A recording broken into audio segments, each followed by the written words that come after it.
she's about 5 years out in the same leg. Still good. She still wears it. Because that's one of the questions I get asked a lot.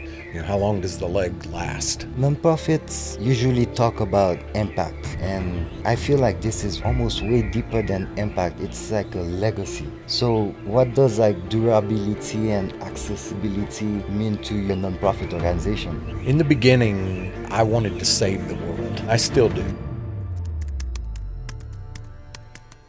So, guys, this week was special. We had three patients that came back.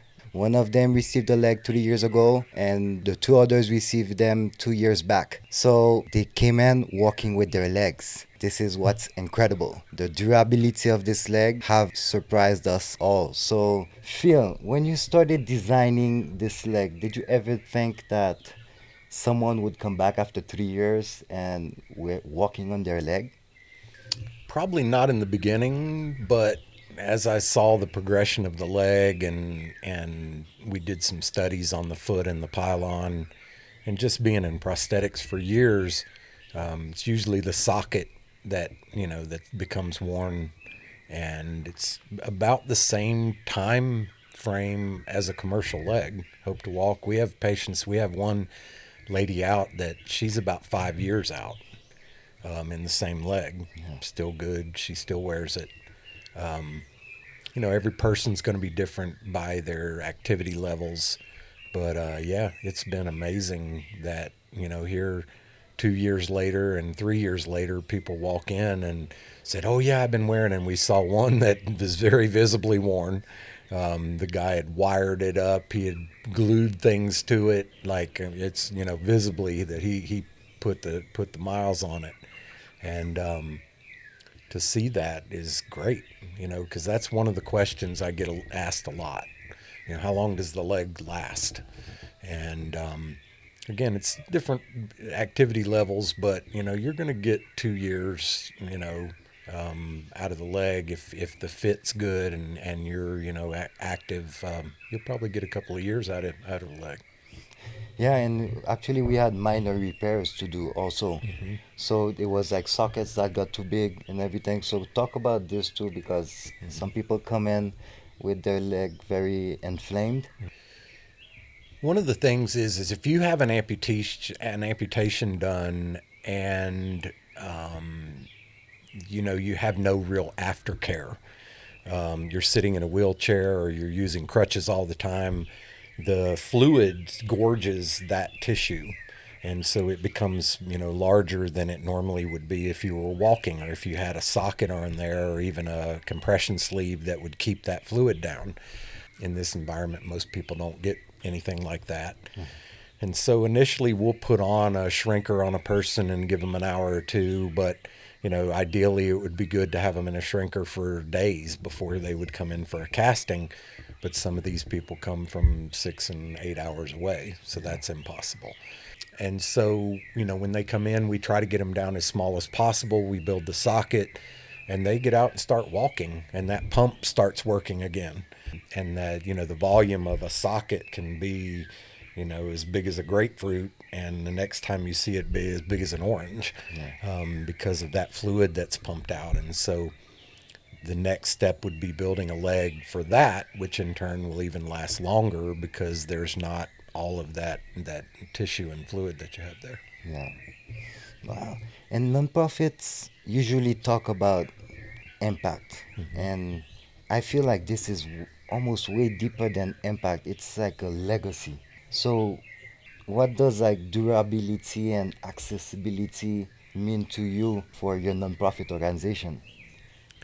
In the beginning, it's funny, over 10 years, in the beginning, I wanted to save the world, and I still do. If there's a million people, if there's 50 million people that need prosthetics that can't get them, I want to make sure that they do. It's hard to expand to that level with the training of people, the financial end of it, the logistics. And so we've kind of decided to localize ourselves in Central America, Guatemala being our home base. setting up clinics in El Salvador and Honduras, which we've just, we're in La Ceiba in Honduras and have partnered with a hospital there, a mission hospital. By growing organically, we can really hone in our system to be the best that it can be, and then build a model that can be duplicated around the world in other places. We have a clinic in Africa and there's so much need. We have a clinic in Vietnam where there's so much need. But getting that infrastructure built in a perfect way to where we can duplicate what we're doing, we can help more people. And so the goal of our nonprofit is to maximize the dollar and do as many legs on people as we can possibly build. Yeah. Wow. Interesting. And so going back to the durability of the foot, we've seen these people coming back after 3 years, and we ask people also that have commercial legs. The durability in a country that's humid like that is like 1 year for Yeah. the foot. And some even less. So, for you to even figure this out, how did the design evolved over time? What was the process like? You didn't wake up just one day and just design the perfect foot.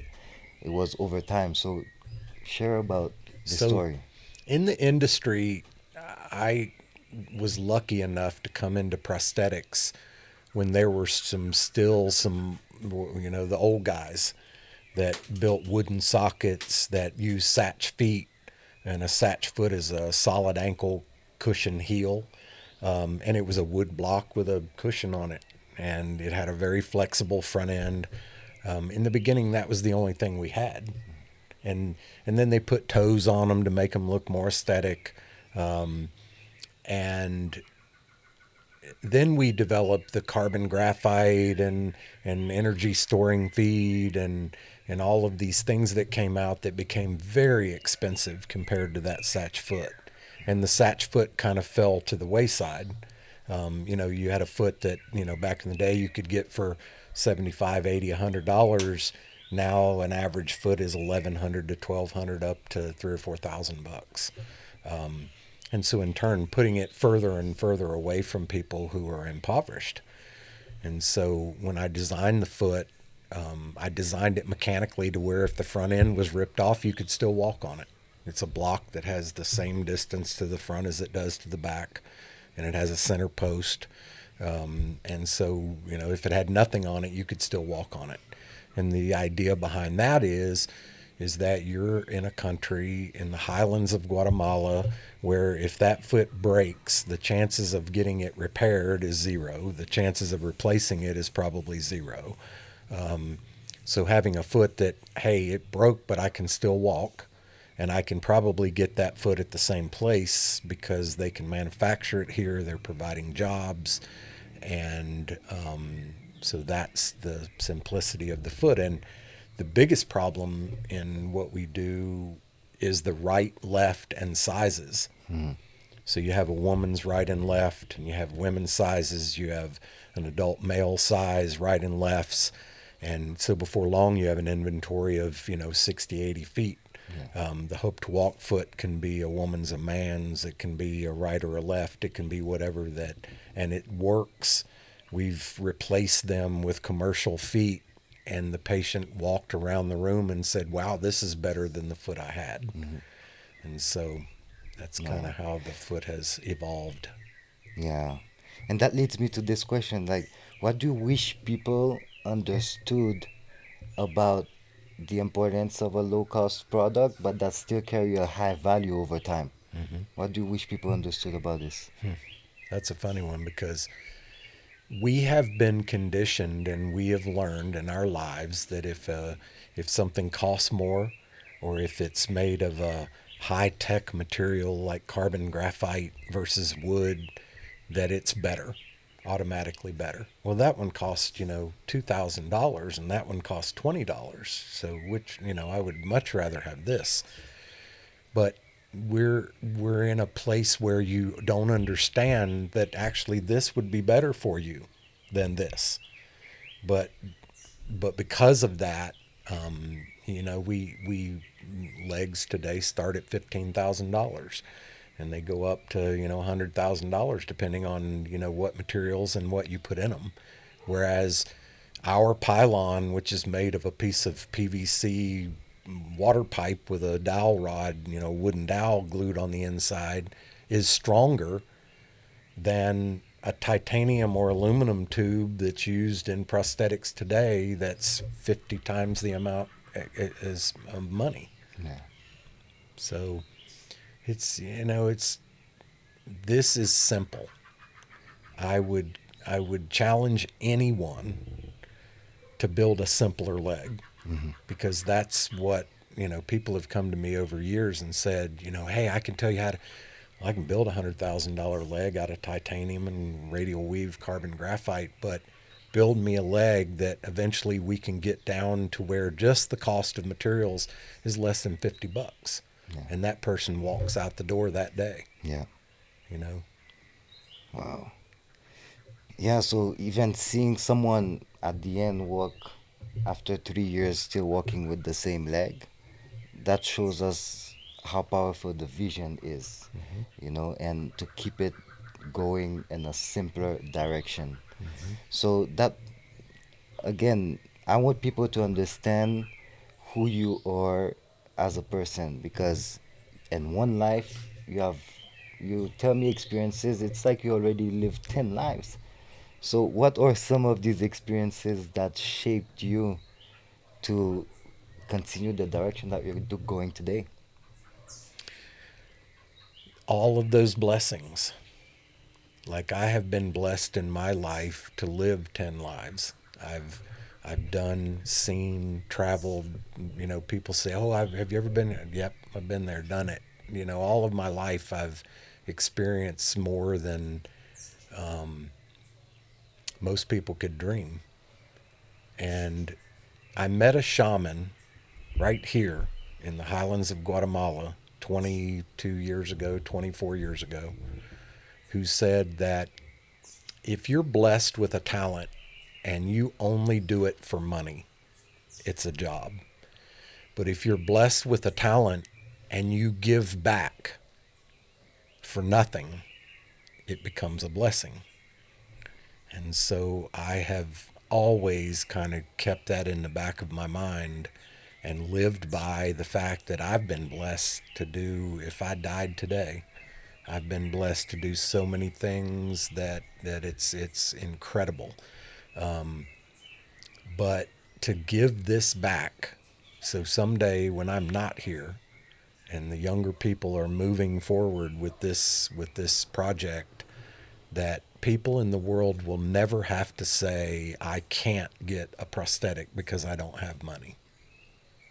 And that's the legacy of it all. That's the key to what I'm trying to accomplish. And I feel blessed to be able to do it. Amazing. And I'm sure along the way there has been amazing, well, not say amazing, let's say challenges and Huge. struggles. Um, what lessons that have come out of these hardships that you still carry with you every single day that you'd like to share? It's simple, really. So I've wanted to quit doing this 1,000 times, because I even tell people a lot, the hardest thing you will ever do is help someone, because it becomes financial, it becomes mental, it becomes so many things. And you get to a place where I could go get a job and make a lot of money and not have to deal with this. But like, it's a challenge to me because I've been chosen to walk this path. And so I'm kind of a pit bull when it comes to that I don't quit. And that would be the second answer to your question. Never quit. Never quit.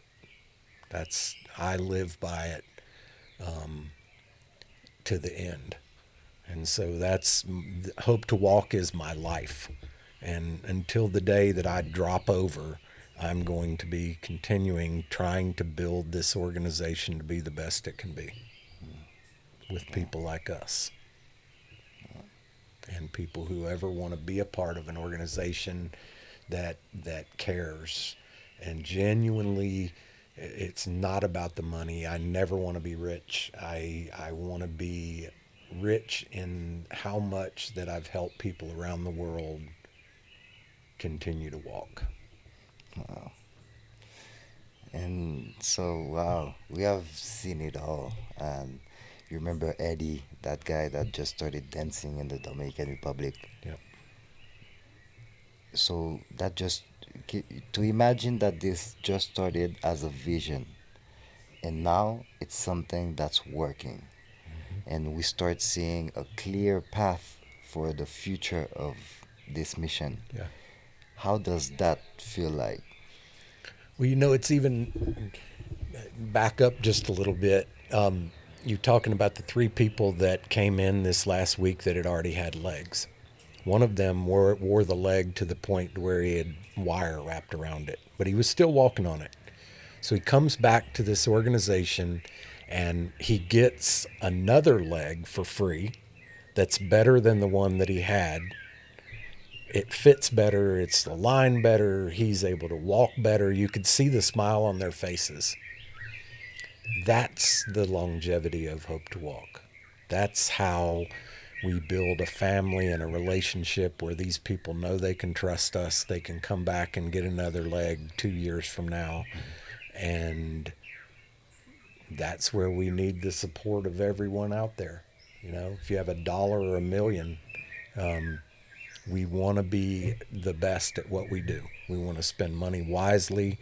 We want to be able to help as many people around the world walk as we possibly can. I have a question for you. What do you wish people say about Hope to Walk 10, 20, 30 years from now? That it was the best it could be. Yeah. I had a guy ask me one time, a marketing guy in California, and I really respect this guy. He challenged me in so many ways that I learned more in 2 meetings with him than I've learned probably in my life. And he challenged me in a question one day. He said, "So, same. What do you want Hope to Walk to be known as?" And I said, "Well, the best." And he said, "Well, what does that mean?" And I said, "Well, I want to be the best nonprofit." And he said, "Do you know what the best nonprofit is?" I said, "No." And he said, "Well, research it. Do your homework." So I started thinking, wow, that's crazy. So I did research and I found it was a nonprofit in North Florida that they make blankets out of t shirts. They have zero overhead, but they provide blankets to people all over the world. And I thought, wow, so they're number one. It's going to be sad when they become number two because I want Hope to Walk to be those people. I want us to be where people know where their money goes, that it's going to help people, that it's not going to overhead, that it's not going to support $1 million bonus for anyone. That if we ever have excess of money, we will help out nonprofits who struggle just like us. That's it. Simple. You've given so much to this project. What did it give you back? It's given me this. It's given me the opportunity to live in the most beautiful place on earth. It's given me the opportunity to give back all that I've gotten. It's it's a blessing that you can't even imagine. If you could give one piece of advice to yourself starting this back 10 years back from now, what would that be? Be true to yourself. Be true to your ideas and never give up. Wow, Simple. that's a beautiful lesson. Uphill climb in sand this deep. Keep on going. Well, that leads me to the last question of today. Okay. You've lived 10 lives. What is in your hope to do list still today? Well, I think the key to life is happiness. We live in a world where we are conditioned to believe that we have to work ourselves to death to support this big house and cars and all of the things that we do. And we give ourselves 2 weeks a year to enjoy ourselves only to come back and run right back into the same wall. Happiness is the key. Giving yourself time, doing what you do and loving it and enjoying what you're doing. And that's the key. That's really the key to all of it. And so the next, however long that I live and I'm able to do this, I want to grow Hope to Walk. I want to secure a legacy where people can say, wow, that's a cool, good organization that really helps people. That's it. Well, we've seen it all. This was a chapter about the durability of the Hope to Walk leg. It has surprised us countless of times, That's for and sure. we got a little glimpse of Phil's life and Phil's It's been a crazy experiences. one. And thank you for what you do. Thank you for Always. letting us walk next to you. Yep. And let's keep on doing what we're doing. Most definitely. Peace. Peace.